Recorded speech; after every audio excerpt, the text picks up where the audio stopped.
Now, security has been tightened around Mendiola in Manila as police brace for possible protest actions in the area.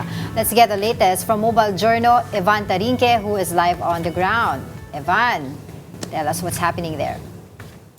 Angela, nananatiling ang sarado itong Mendiola at yung security ay nananatili pa rin mahigpit kasabay nga yan ng kanilang preparation kung sakali man may mga rallyistang dumating dito sa Mendiola. No? Ikot ko kayo ngayon, morning, pakita natin yung current situation dito.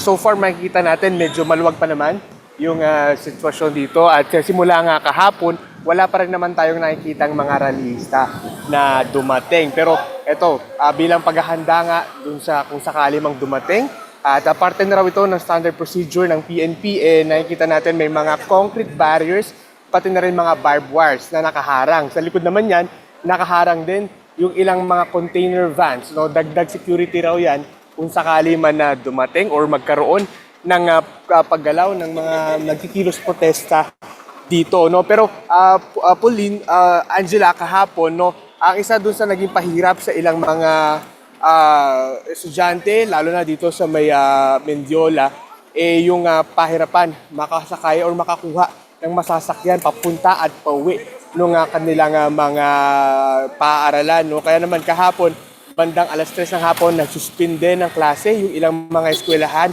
within the Mendiola, no? At ngayong araw nga rin, nag-announce na rin yung ilang mga universidad, pati na rin mga paaralan na sila ay mag-online learning muna o kaya naman suspended din yung kanilang klase. Pero so far, Angela, sa mga oras na ito, no, nananatiling wala pa rin mga rallyista na dumarating at ina-expect nga ng PNP na baka yung kanilang deployment dito tumagal ng ilang araw at handa naman daw sila. At meron naman daw silang sapat na mga kapulisan na ready i-deploy at i-augment dito sa Mendiola. Angela.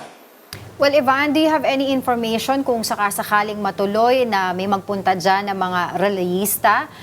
Sila ba ay magmamarcha patungo sa Malacanang?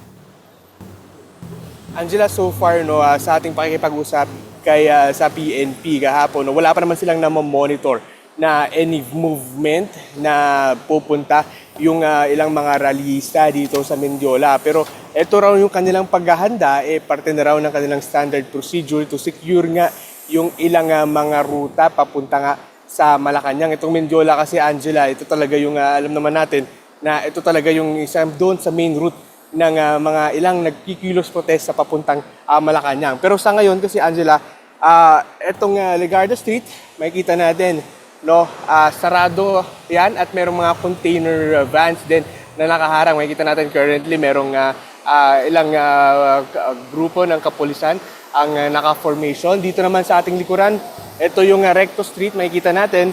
Andito rin yung ilang mga police mobile at sa harapan niya, na pinaka-entrance niyan, may mga container vans pa rin na nakaharang at concrete barrier. So ilan lang yan doon sa mga safety precaution ng PNP kung sakali mang magkaroon ng pagdating o kilos protesta yung ilang mga rallyista na pupunta dito sa Mendiola. Angela.